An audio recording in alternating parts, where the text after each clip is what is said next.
মোহাম্মদ নবী, ইফতেখার আহমেদ ও আকিব জাবেদকে বিদায় দিতে এসেছেন। তিনি হয়তোবা বলছিলেন তোমাদের সঙ্গে ফাইনাল ম্যাচটা খেলতে পারতাম, একই সঙ্গে বাড়ি ফেরত যেতে পারতাম, অর্থাৎ একই সঙ্গে বিপিএলটা শেষ করা যেত। ব্যাগ প্যাক নিয়ে এয়ারপোর্টের উদ্দেশ্যে যখন ইফতেখার আহমেদ ও আকিব জাবেদ যাচ্ছিলেন রংপুর রাইডার্সের ঠিক এই গাড়িতে, তখন মোহাম্মদ নবী ছুটে এসে তাদের দেখে হ্যান্ডশেক করলেন এবং বিভিন্ন বিষয়ে কথা বলছিলেন। হয়তো বলছিলেন যে ঠিক কী হয়ে গেল রংপুর রাইডার্সের শেষ মুহূর্তে তারা বিদেশি ক্রিকেটারদের নিয়ে আসলো, তারকা ক্রিকেটার, তাদের নিয়েও আসলে তারা মোমেন্টামটা খুঁজে পেল না। এবারের বিপিএলে এখন পর্যন্ত যদি আপসেটের কথা বলা হয় সেটা হয়তো বা রংপুর রাইডার্সের বিদায় নেয়া।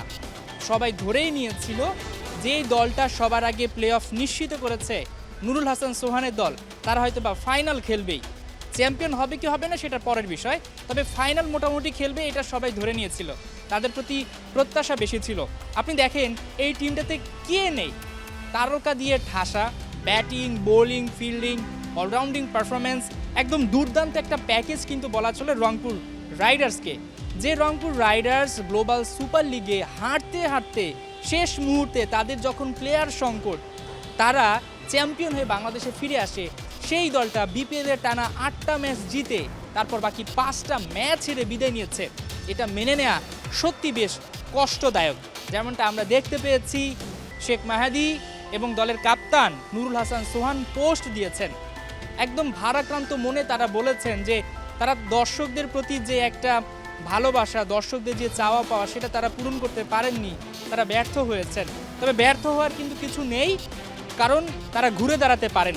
আকিব জাবেদ এবং ইফতেখার আহমেদ রংপুর রাইডার্সের টপ দুজন পারফর্মার। আমরা এবার দেখতে পেয়েছি 11টা ম্যাচে 20টা উইকেট তুলে নিয়েছেন আকিব জাবেদ। একই সাথে যদি বলা হয় ইফতেখার আহমেদ, তিনিও কিন্তু ধারাবাহিকভাবে তার পারফরমেন্স করেছেন, ব্যাটিং এবং বোলিং দুই পাশটাই কিন্তু তিনি আগলে রেখেছেন। শেষ মুহূর্তে তিনি যখন ফিনিশিংয়ে আসেন তখন অল্প বলে বেশি রান কিন্তু তিনি তুলে নিতে পেরেছেন। অর্থাৎ রংপুর রাইডার্সের কিন্তু দারুণ একজন পারফরম্যান্স ছিলেন ইফতেখার আহমেদ, আগামী বছরও তাকে ধরে রাখতে চাইবে। একই সাথে আকিব জাবেদ, তিনি আসলে যেভাবে বল করেছেন প্রায় 147-48 গতিতে, সেটা কিন্তু দুর্দান্ত।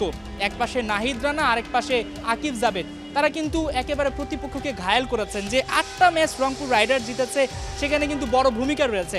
টপ পারফর্মারদের একজন ছিলেন আকিব জাবেদ, তিনি দেশে ফিরে গেছেন ব্যাক প্যাক নিয়ে। একই সাথে ইফতেখার আহমেদ, তারাও ফিরে গেছেন। হয়তোবা তাদের ফেরাটা হতে পারতো বিপিএল এর শেষে, ফাইনাল খেলতে পারতেন কিংবা কোয়ালিফায়ার খেলতে পারতেন, সেটা তারা খেলতে পারেননি। যেই দলটা সবার আগে প্লে অফ নিশ্চিত করলো সেই দলটাই কিনা সবার আগে বাদ পড়ে গেল। তবে আফসোস হওয়ার কিছু নেই বা মন খারাপের কিছু নেই। রংপুর রাইডার্স পেশাদার একটা দল, তারা জানে কিভাবে কামব্যাক করতে হয়। নিঃসন্দেহে আগামী আসরে রংপুর রাইডার্স আরও ভয়ঙ্কর এবং শক্তিশালী রূপে ফিরবে। এই যে তাদের যে শোক, সেটাকে তারা শক্তিতে পরিণত করবে। মাহমুদুল হাসান সজীব, 71, ঢাকা।